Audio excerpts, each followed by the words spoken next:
नमस्कार दोस्तों, आपका स्वागत है। ये एचपी बोर्ड का क्लास 10th का मैथ का पेपर है 2024-25 सेशन के लिए।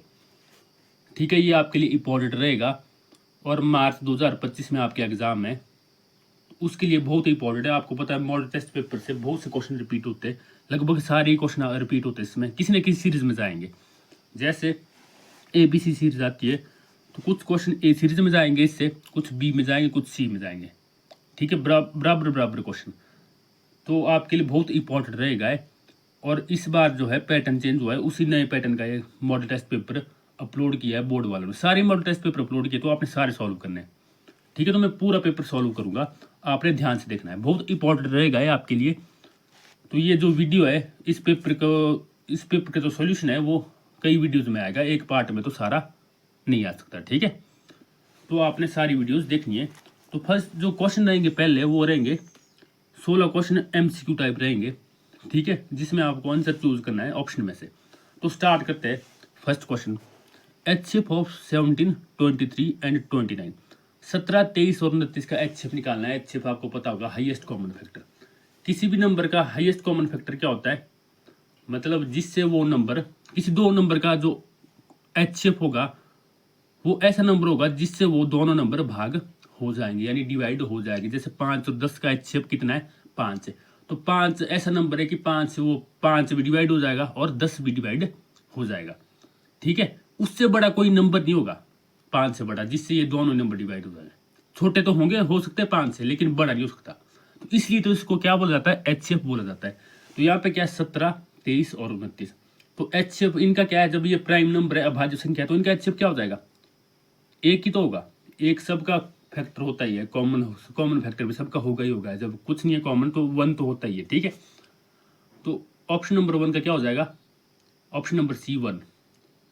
क्वेश्चन नंबर 1 का ऑप्शन नंबर C हो जाएगा, यानी 1 आंसर हो जाएगा। आपने ध्यान देना है। ठीक है, 1 से बड़ा है नहीं कोई नंबर नहीं जिससे ये तीनों नंबर डिवाइड हो जाए। ये तो वैसे प्राइम नंबर है ना, इनका तो कहाँ ही होना था 1 के अलावा। अब देखिए question number 2, product of two numbers. दो नंबर का प्रोडक्ट निकालना है। तो दो नंबर का प्रोडक्ट क्या होता है? देखो, इस क्वेश्चन को मैं आपको एग्जाम्पल के थ्रू समझाता हूँ। क्या क्वेश्चन का मतलब है, जैसे आप नंबर ले लीजिए 20 और 15। आप दो नंबर ले लीजिए। ठीक है, इनका मैं HCF निकालूंगा, LCM भी निकालूंगा। इनका HCF कितना होगा आप निकाल सकते हो, जैसे भी आप निकालते हो। ठीक है, तो मैं ऐसे बता देता हूँ आपको। इनका जो HCF जो है वो है 5। ठीक है, आपने देख लेना है कि 5 कैसे आ, तो मैं ये नहीं बताऊंगा यहाँ पे कि कैसे निकालना है। ठीक है, तो टाइम बड़ी वीडियो हो जाएगी। LCM कितना होगा इनका? 15 और 20 का आप LCM देखो तो ये आ जाएगा 60 आ जाएगा। ठीक है, LCM आ जाएगा इनका 60। तो ये भी आपने देखना है कि LCM HCF कैसे निकालते हैं। देखो अब क्वेश्चन ये है, बहुत इंपॉर्टेंट क्वेश्चन है, आएगा इसके ऊपर क्वेश्चन। देखो आपने समझना है फॉर्मूला। अब मैं 20 और 15 को मैं गुणा कर देता हूँ, यानी मल्टीप्लाई कर देता हूँ। कितना आ जाएगा? ये आ जाएगा 300 आ जाएगा। ठीक है, 20 को 15 से मल्टीप्लाई किया 300 आ जाएगा। अब देखो, अब मैं जो LCM और HCF मल्टीप्लाई कर देता हूँ। ठीक है, 60 मल्टीप्लाई 5। देखो 60 और 5 को मल्टीप्लाई कर दिया, ये भी कितना आ जाएगा? 300 आया ना। देखो बराबर। तो कहने का मतलब ये है कि दो नंबर का प्रोडक्ट, मतलब 20 गुणा 15 is equal to HCF into LCM हो जाना था ना। इनका देखो 20 और 15 का को गुणा करके कितना आया यहाँ पे? 300। और इन दोनों नंबर के HCF और LCM को गुणा करके कितना आया? 300। ये बराबर आता ही आता है हमेशा। ठीक है, समझे आप बात? ध्यान से देखिए इसको। किसी दो नंबर का जो HCF और LCM आता है, देखो आया ना ये 5 और 60, उनको अगर मैं गुणा करूं कितना आया? 300। अब इन्हीं दो नंबर को मैं बिना HCF और LCM निकाले गुणा कर दूं तब भी कितना आया? 300। यही तो फॉर्मूला वेरीफाई किया जाता है आंसर कि हमारा HCF और LCM ठीक आया है। अगर ये बराबर आता है तो मतलब ये हमने HCF और LCM ठीक निकाला है। तो ये एक फॉर्मूला है। देखो क्या फॉर्मूला है? देखो यहाँ पे जो लिखा है, product of two number is equal to LCM into HCF या एचसीएफ इंटू एलसीएम, कुछ भी हो सकता है, एचसीएफ पहले उसका लिखा हुआ, ठीक है, डिवाइड वाला नहीं होगा, प्लस वाला नहीं होगा, क्या हो जाएगा एलसीएम इंटू एचसीएफ। तो क्वेश्चन नंबर 2 का आंसर क्या हो जाएगा, ऑप्शन नंबर बी। अब क्वेश्चन नंबर 3 है, how many zeros will quadratic equation 4x² - 4x - 1 is equal to 0 है। तो इसमें कितने इसमें जीरोज हो गए, जीरोज मतलब शून्यक, हिंदी में बोला जाता है शून्यक। तो इसमें देखो हमारे को ये देखना ना, अब आपने ये देखना है कि जितने जो आपकी x की वैल्यू आती है, देखो आप इन इक्वेशन को सॉल्व करते हो, स्प्लिटिंग द मिडिल टर्म देखो करते हो या फैक्टराइजेशन से या फॉर्मूला से भी करते हो, आपकी x की वैल्यू आती है द्विघात समीकरण में 2 वैल्यू आती है। तो वो 2 वैल्यू इसलिए आती है क्योंकि x की हाईएस्ट पावर कितनी यहाँ पे 2, अगर हाईएस्ट पावर 3 होती ना, घात यहाँ पे 3 होती तो 3 आनी थी, 4 होती तो 4 आनी थी। तो जितनी वैल्यू होगी आपको पता है द्विघात समीकरण या क्वाड्रेटिक इक्वेशन में घात जो होती है वो 2 होती, इसलिए तो उसको क्वाड्रेटिक इक्वेशन बोला जाता है। तो x की वैल्यू कितनी आनी, यानी शून्य के कितने आने, यानी जीरोज कितने आने, तो वो 2 ही आने, ठीक है। तो ये कितना हो जाएगा इसका जो हो जाएगा ए बी, इसका ऑप्शन नंबर बी हो जाएगा, यानी 2 वैल्यू आएगी, ठीक है। क्वेश्चन नंबर 4 है, P E plus P not E is equal to dash. अब किसी पी ई का मतलब है किसी चीज के होने की प्रायिकता यानी प्रोबेबिलिटी, और पी ई के ऊपर एक डैश लगा, इसका मतलब किसी चीज के ना होने की प्रायिकता यानी ना होने की प्रोबेबिलिटी। तो किस चीज के होने की प्रोबेबिलिटी और ना होने की प्रोबेबिलिटी क्या होती है, उसका सम कितना होता है 1, ये फर्स्ट ही फॉर्मूला है, तो ज्यादा क्या बोलना है इसके बारे में। तो ऑप्शन नंबर सी इसका हो जाएगा, ठीक है, यानी 1 इसका आंसर आ जाएगा क्वेश्चन नंबर 4 का। क्वेश्चन नंबर 5 है, the roots of quadratic equation will be equal. Quadratic equation के रूट इक्वल होंगे, कब इक्वल होते हैं वो देखो क्वाड्रेटिक इक्वेशन से बहुत क्वेश्चन आ रहे हैं, तो बहुत इंपॉर्टेंट है।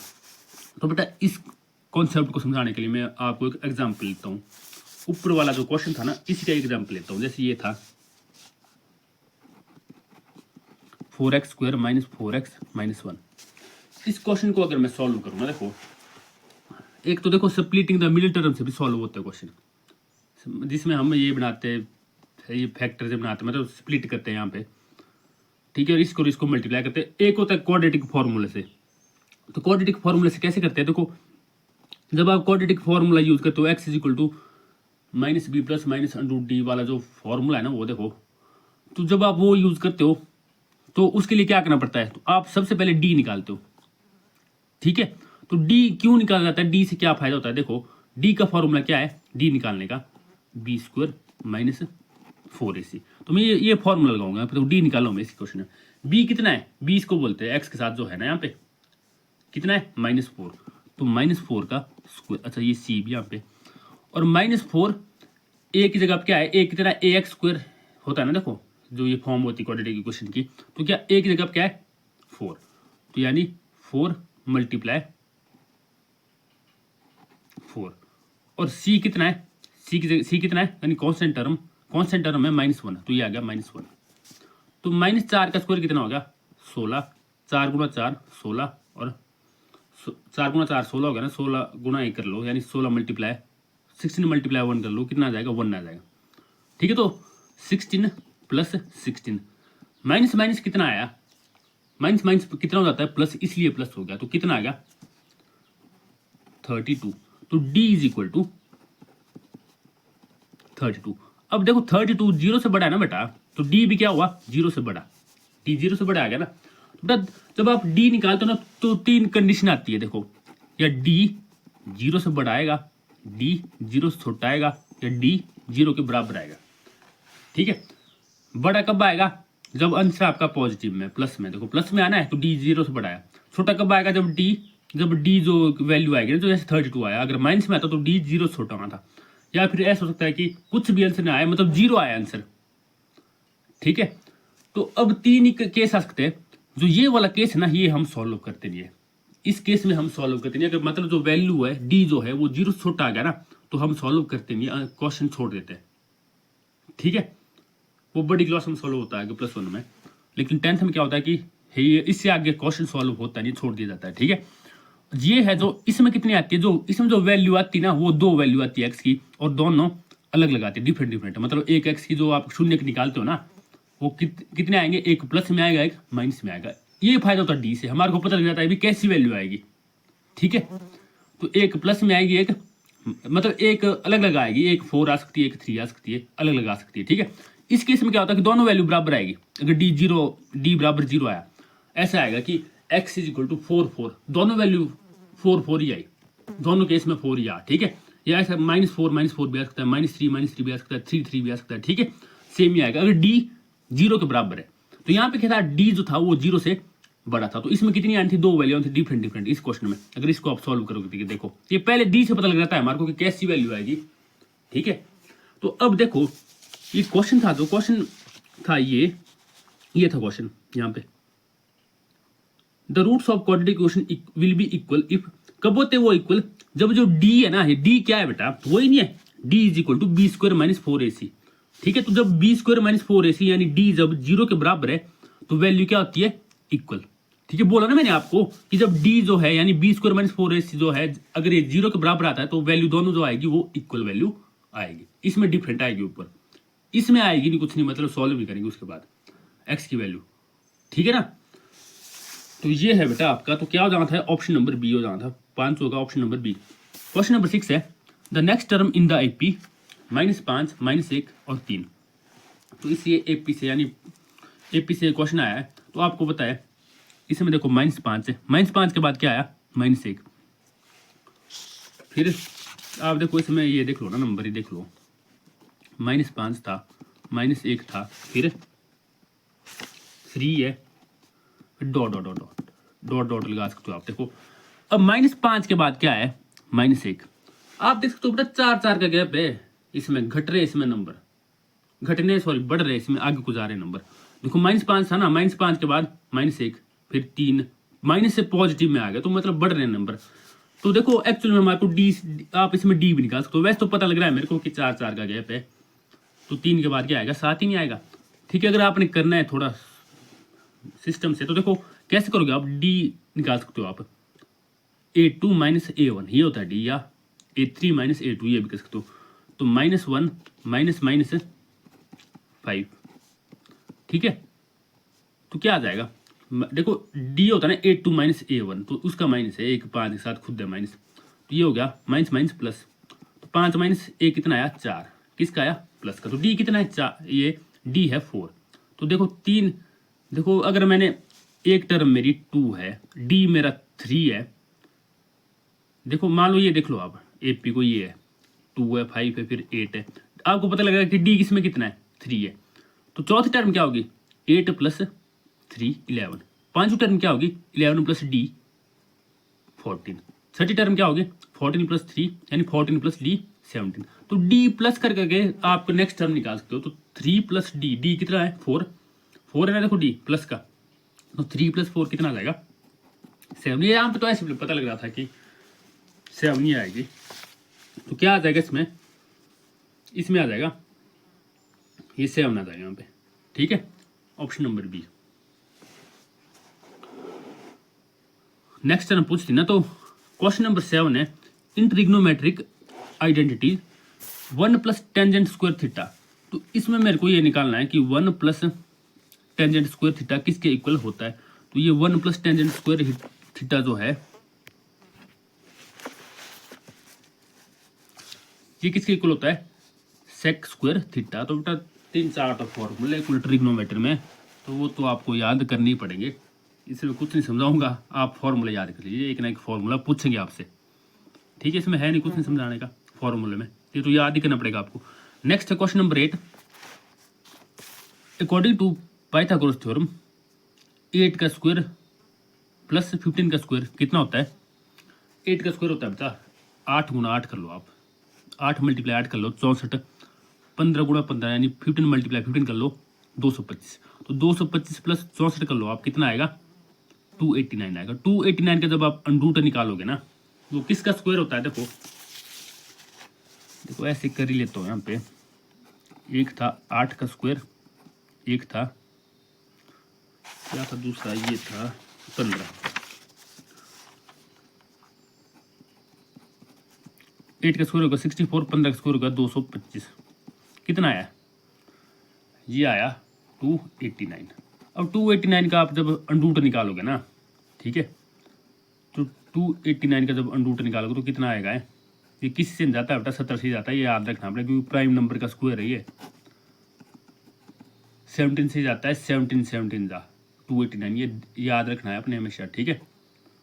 जो प्राइम नंबर के स्क्वायर है ना वो याद कर लीजिए। जैसे 169 है, ये 13 का स्क्वायर है तो 13 से ही जाता है, ठीक है। तो 289 है तो किससे जाएगा? 17 से, तो 17 का स्क्वायर है ये, ठीक है। 17 का स्क्वायर है ना, तब भी तो 289 का रूट 17 आएगा। 17 नहीं आएगा तो दो दो के पेयर बनेंगे। तो ये किसका स्क्वायर है? 17 का। तो इसका ऑप्शन क्या हो जाएगा यहाँ पे? ऑप्शन नंबर बी, 17 का स्क्वायर। तो ये पाइथागोरस थ्योरम आपको पता ही होगी, बहुत यूज होती है, तो उसका ये क्वेश्चन था आया हुआ, ठीक है। क्या होती है पाइथागोरस थ्योरम? हाइपोटेनस का square is equal to base square plus perpendicular square, मतलब कर्ण का स्क्वायर इज इक्वल टू आधार का स्क्वायर प्लस लंब का स्क्वायर। तो ये यहाँ पे थ्योरम थी। तो ये 17 है यहाँ पे कर्ण है इसका, यानी हाइपोटेनस। नेक्स्ट है question number 9। A line intersecting a circle in two points is called a secant. क्या हो जाएगा इसका? सीकेंट हो जाएगा, ठीक है। आपको पता है ना, ये चीजें आपने पढ़ लेनी है। आपको टेंजेंट का क्वेश्चन भी पूछा जा सकता है। जैसे ये सर्कल है ना, 10th चैप्टर से क्वेश्चन। तो टेंजेंट क्या होता है? जो बाहर से टच करे सर्कल को, बाहर से कोई लाइन जो सर्कल को टच कर रही है, ठीक है। ये लाइन जैसे टच करी यहाँ पे, एक पॉइंट पे टच करे, ठीक है। ये क्या टेंजेंट? टेंजेंट बहुत टेंजेंट हो सकते सर्कल में, देखो ये क्या है? टेंजेंट। मतलब कोई भी लाइन जो बाहर से टच करे वो क्या? टेंजेंट। सीकेंट क्या होता है? जो सर्कल के अंदर से क्रॉस करे, मतलब अंदर से जाए, अंदर से पास करे, ठीक है। ये क्या सारे?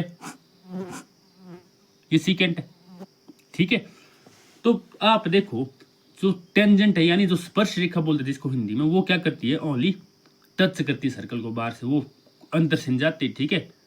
इसलिए उसको स्पर्श रेखा बोला जाता है, टेंजेंट बोला जाता है। जो सीकेंट है उसको क्या, वो क्या है? अंदर से क्रॉस करता है, इसलिए उसको सीकेंट बोला जाता है। यानी क्या बोला जाता है? छेदक रेखा भी इसमें हिंदी में बोला जाता है, नाम से पता चल रहा है, ठीक है। जो अंदर सर्कल के अंदर से जा रही है, तो सीकेंट लाइन है ये, ठीक है। तो क्वेश्चन नंबर 9 का क्या हो जाएगा? Option number B. नेक्स्ट है question number 10। Volume of cylinder. देखो तो सिलेंडर यानी आयतन, बेलन का आयतन क्या आ जाएगा? तो बेलन का आयतन क्या होता है? पाई आर स्क्वायर एच। ये आपको पता होना चाहिए, कंफ्यूजन होना है एरिया में, इसमें आयतन में, ठीक है। एरिया और जो क्षेत्रफल है ना, यानी एरिया और वॉल्यूम है, तो उसमें कंफ्यूजन होना है। आपने सारे फॉर्मूले याद करने हैं जो भी है ना, ये बेलन वगैरह, ये कोन वगैरह, इनके यानी सिलेंडर वगैरह, ये सारे फॉर्मूले इनके याद कीजिए। एक ना एक फॉर्मूला आपसे पूछेंगे, ठीक है। क्वेश्चन नंबर 11 है nth term of an AP. किसी एपी की nth टर्म क्या होगी? तो nth टर्म एपी की क्या होगी? ये क्या होती है? देखो जब आप एन निकालते हो, इसमें ए एन वाला फॉर्मूला यूज करते हो, तो कौन सा फॉर्मूला होता है वो? देखो a plus n minus 1 d. तो क्या हो जाएगी nth टर्म? तो ये हो जाएगी बेटा a plus n minus 1 d. ये फर्स्ट ऑप्शन इसका हो जाएगा, ठीक है ना। तो ये आ जाएगा क्वेश्चन नंबर 11 का, आ जाएगा option number A. Question number 12 देखिए, sine A is equal to 3/4, then value of cosecant A. तो कॉसिकेंट ए की वैल्यू क्या होगी? जब अगर साइन ए 3/4 है, तो आपको पता है साइन का उल्टा क्या होता है? कॉसिकेंट। कॉस का उल्टा क्या होता है? सीकेंट। और टेंजेंट का उल्टा क्या होता है? कॉट। तो साइन अगर 3/4 है बेटा, यानी 3/4 है, तो कॉसिकेंट क्या होगा? इसका 3/4 का उल्टा कर लो, साइन का उल्टा था ना कॉसिकेंट, ठीक है। तो ये क्या हो जाएगा? 4/3। ये देखो ऑप्शन नंबर डी यहाँ पे दिया 4/3। तो कॉसिकेंट ए क्या हो जाएगा? 4/3। अब क्वेश्चन नंबर 13 है, ऑल स्क्वायर आर डैश। मतलब सभी वर्ग डैश होते हैं। आपको पता है सारे वर्ग कैसे होंगे? सिमिलर होंगे, यानी समरूप होंगे, सर्वाग सम होंगे, या इक्वल होंगे। तो देखो बेटा, कॉन्ग्रुएंट तो हो नहीं सकते। कॉन्ग्रुएंट का मतलब होता है इक्वली मान लो आप, ठीक है। इक्वल तो हो नहीं सकते वर्ग। कॉन्ग्रुएंट आपने पढ़ा है ना, किस क्या होता है कॉन्ग्रुएंट? आपने थोड़ा फर्क है इक्वल होने में, कॉन्ग्रुएंट होने में, लेकिन लगभग सेम से होते हैं। तो कॉन्ग्रुएंट या इक्वल तो हो नहीं सकते, आपको पता है, ठीक है। तो कॉन्ग्रुएंट आपने पढ़ा है कि कॉन्ग्रुएंट में ऐसा होना चाहिए कि वो साइडें बराबरी होनी चाहिए सारी। तो सारी साइडें, अब दो वर्ग है, एक 4 मीटर के एक की साइड, एक की 3 मीटर होगी, तो सारी साइडें बराबर कैसे हुई? नहीं हुई ना, उनकी दोनों वर्ग की साइडें बराबर नहीं हुई ना। 4 4 ही थोड़ी होगी सबकी, जितने भी वर्ग है दुनिया में सबकी साइडें क्या 4 4 ही होगी, बराबरी होगी? नहीं हो सकता। तो कॉन्ग्रुएंट तो हो नहीं सकता, इक्वल भी नहीं हो सकते कि सारे वर्ग एक ही साइज के होंगे। बड़े छोटे होते ना बेटा, बड़े बना सकते हो छोटे भी, लेकिन सिमिलर जरूर होते हैं। सिमिलर का मतलब होता देखने में समरूप, ठीक है। इसमें साइज से फर्क नहीं पड़ रहा है कि बड़ा छोटा, लेकिन शेप सेम है, आकृति जो है ना वो सेम है, ठीक है। जैसे इंसान है ना, इंसान सब सेम है, ठीक है। अब शक्ल अलग अलग हो सकती है, लेकिन है तो इंसान, है तो सेम सारे, ठीक है। तो वो चीज होती है समरूप। तो सारे वर्ग है समरूप है। समरूप का मतलब है कि ऐसे होंगे वो, देखो ये होगा वर्ग। अब छोटे हो वर्ग चाहे बड़े हो, जिनकी आकृति है वो सेम ही है ना। साइज ज्यादा कम हो सकता है, एक 4 मीटर की हो सकती है कि साइड, एक की 5 हो सकती है, ठीक है, लेकिन है तो सेम ना, आकृति तो सेम ही है। ऐसा थोड़ी है कि छोटे वाला वर्ग मैं ऐसे बना दूं, ऐसे बना दूं, रेक्टेंगल बना दूं, नहीं बना सकता ना। तो समरूप होगा इसका आंसर, यानी सिमिलर, ठीक है। Option number A. Question number 14 है, tangent to a circle make an angle of dash with the radius of the circle. तो ये बेटा थ्योरम भी है, 10.12 थ्योरम भी, आपको उनको देख लीजिए आप, देखो इंपॉर्टेंट थ्योरम है। तो ये ना जो रेडियस होती है ना, देखो एक ये टेंजेंट स्पर्श रेखा जो किसी एक पॉइंट पर टच हो, तो एक बना लो आप रेडियस यहाँ से सर्कल की, ठीक है, यहाँ से रेडियस बना लो। तो जो ये टेंजेंट जो रेडियस है ना, ये टेंजेंट के साथ कितने का एंगल बनाती है? 90 डिग्री का एंगल बनाती है। तो ये थ्योरम है, बस ये आपने समझ लेनी है। मान लो कहीं को भी हो, जैसे अगर ये टेंजेंट यहाँ से ऐसे टेंजेंट, ये टेंजेंट है मान लो, तो यहाँ से भी ये रेडियस जो है यहाँ पे कितने का एंगल बनाएगी? 90 डिग्री का एंगल बनाएगी। हर बार वो 90 डिग्री का ही एंगल बनाएगी टेंजेंट के साथ जहाँ मिलेगी, ठीक है, रेडियस। ये बोला है थ्योरम में। तो क्या हो जाएगा इसका? ऑप्शन नंबर सी 19, यानी 90 डिग्री का कोण। नेक्स्ट है, volume of two spheres are in ratio 64:27, then the ratio of their surface area. किसी दो स्पेयर के जो देखो वॉल्यूम है ना, वॉल्यूम का रेशो कितना है? 64 और 27। तो इनके एरिया का रेशो निकालना है हमारे को। रेशो आप सभी से हो गया, तो रेशो निकालने के लिए क्या किया जाता है? डिवाइड। तो देखो दो स्फेयर का रेशो कितना दिया है? वॉल्यूम का रेशो देखो, तो आपको पता होना चाहिए कि स्फेयर का वॉल्यूम क्या होता है? 4/3 पाई आर क्यूब, ये होता है ना, ठीक है, वॉल्यूम होता है ये। और एरिया भी आपको पता होना चाहिए, एरिया क्या होता है? 4 पाई आर स्क्वायर। तो दो स्पेयर बोला है, एक मतलब बड़ा स्पेयर मान लो आप, एक छोटे वाला मान लो। तो एक कैपिटल आर लेके रेडियस, एक की दूसरे की स्मॉल आर लेंगे, तो क्या आ जाएगा? 4/3 पाई कैपिटल आर का cube divide by 4/3 pi small r का क्यूब। ये वॉल्यूम का फॉर्मूला है। वो कितना दिया है? 64/27। आपको पता है रेशो निकालते हैं ना हम, रेशो एक्चुअल में डिवाइड ही तो होता है, ठीक है, इसलिए मैंने डिवाइड किया, मतलब अपॉन में लिखा है इनको। एक का वॉल्यूम बड़े स्पेयर का वॉल्यूम का फॉर्मूला लिख दिया, वो किसके इक्वल है? 64 के। डिवाइड बाय मतलब रेशो में डिवाइड ही तो होता है, ठीक है। वो छोटे स्पेयर का वॉल्यूम कितना है? 27, तो उसका फॉर्मूला ये लगा दिया यहाँ पे, ठीक है। तो 4/3 पाई से 4/3 पाई कट। अगर आप यहाँ से आर निकालना चाहो तो देखो, जब आप स्क्वायर निकालते हो ना, मान लो आपने 144 का निकालना है, आर की वैल्यू निकालनी है, ठीक है, तो बार आएगा ना, आप ऐसे ऐसे करोगे, ठीक है, ऐसे ऐसे करोगे कुछ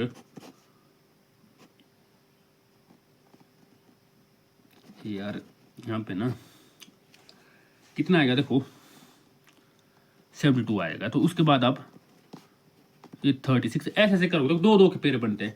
जब आप अगर पावर 3 है ना, तो क्यूब रूट निकालना पड़ता है बेटा, ठीक है, तब आर की वैल्यू निकालनी है, तो 3 के पेड़ बनेंगे। तो देखो 64 का जब मैं निकालूंगा ना, देखो कितना आएगा, ये 32 आ जाएगा, ये 16 आ जाएगा, ये 8 आ जाएगा, ये 4 आ जाएगा, ये 2 आ जाएगा यहाँ पे, ये 1 आ जाएगा। तो देखो 6 बार आ गया 2, तो मतलब 3 के पेयर बनते हैं इसमें क्यूब रूट में।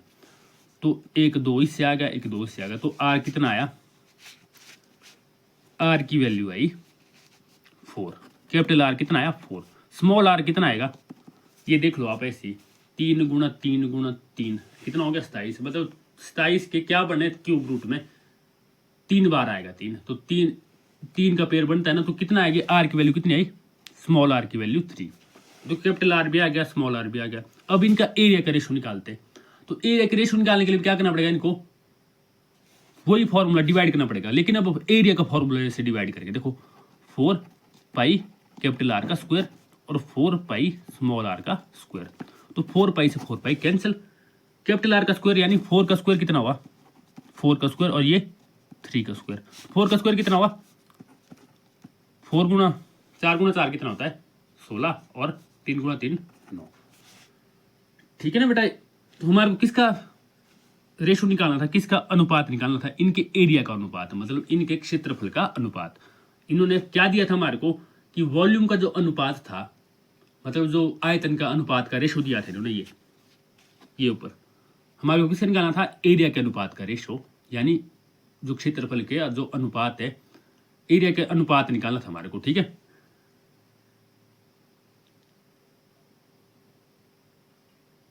तो ये आपको समझ आ गया होगा।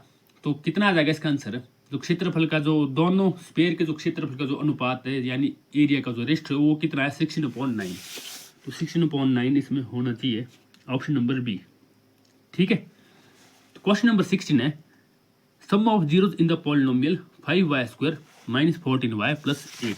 देखो क्वाड्रेटिक इक्वेशन से तीसरा क्वेश्चन आ गया है, ये बहुत इंपॉर्टेंट है, मैं बोल रहा हूँ आपको। देखो 5y² -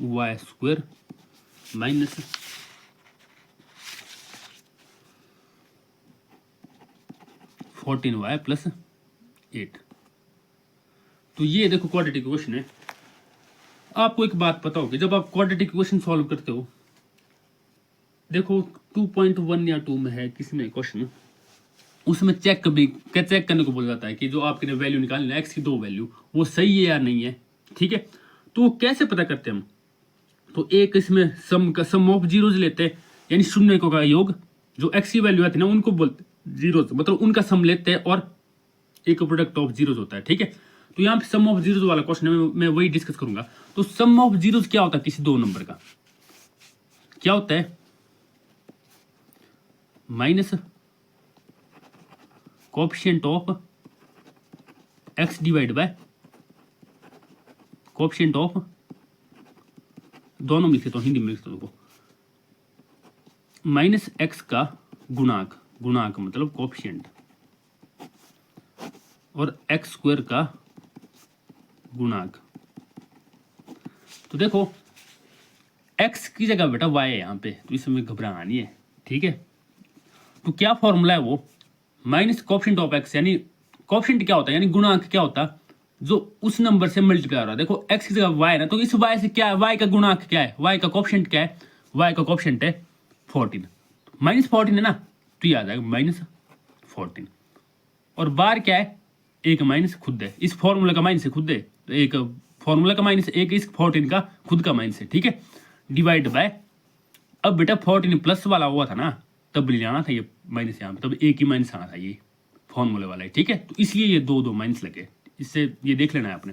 divide by x square का गुणांक, मतलब coefficient of x square, coefficient इसको बोलते हैं, वाई स्क्वायर के साथ क्या हो रहा है, गुणा 5 हो रहा है। अगर कुछ नहीं होता यहाँ पे, सिंपल वाई स्क्वायर होता तो मैं क्या लेता, गुणांक, कोएफिशिएंट क्या लेता, फिर 1। जब कुछ नहीं हो रहा मल्टीप्लाई, तब 1 होता है, तो यहाँ पे क्या आ जाएगा 5। तो देख लो आप, माइनस माइनस कितना होता है प्लस, तो 14/5 यानी 14/5।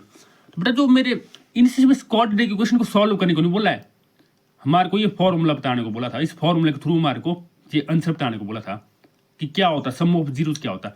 मान लो इसकी वैल्यू आती है ना कोई, देखो y की वैल्यू आती है कोई, जब आप इसको सॉल्व करते हैं ना, y एक्स की जगह y है, तो इसकी जो वैल्यू आती है ना यहाँ पे, कोई मान लो 3 और 8 कुछ वैल्यू आती है, इनका जो सम है ना वो कितना आना चाहिए था 14/5। तब मेरे को पता लगा था कि ये जो y की जो दोनों वैल्यू आई ना, वो क्या आई है, सही आई है। ठीक है, ये तो मैं खुद से बता रहा हूँ, ये तो कहाँ आ रही ना ये तो कहाँ होगा ना 14/5। लेकिन अगर मैं इसको सॉल्व करूँ ना, जो आपकी जो y की जो दो वैल्यू आएगी ना, उनको अगर आप प्लस करोगे ना तो वो 14/5 ही आएगी। ठीक है, ये आप देख सकते हो सॉल्व करके। वो जरूर देखो, इसमें वैल्यू निकालो, y की दो वैल्यू निकालो, उनको फिर प्लस करना तो वो 14/5 ही आएगी, ये डेफिनेट है। ठीक है ना, तो इसका आंसर क्या हो जाएगा 14/5। ये इंपॉर्टेंट क्वेश्चन है, ये भी इंपॉर्टेंट कॉन्सेप्ट है, आपने इसको समझना ढंग से। तो ये इसका क्या आ जाएगा, आपको प्रोडक्ट ऑफ जीरोज वाला क्वेश्चन भी पूछ सकते हैं, यहाँ पे सम वाला पूछा है। ठीक है, तो दो तरीके से वैल्यू चेक की जाती है, सही है या नहीं है। तो यहाँ पे सम ऑफ जीरोज वाला था, यानी शून्य का योग था। तो क्या हो जाएगा 14/5 यानी 14/5। तो ये सारे क्वेश्चन कर लिए हमने, MCQ type question 16 question part 1 में। बाकी पार्ट 2 की वीडियो, अगले क्वेश्चन आपको जल्दी आ जाएंगे, नेक्स्ट वीडियो भी आ जाएगी। ठीक है, तो अगर आपको कोई डाउट है तो आपने मेरे से ज़रूर पूछना है, आप ज़रूर पूछिए मेरे से, मैं वही कॉन्सेप्ट आपको करवा दूंगा। कुछ समझ नहीं आ रहा तो आप पूछ सकते हो। और ज़्यादा अपडेट के लिए आप चैनल को सब्सक्राइब कर सकते हो। Thank you.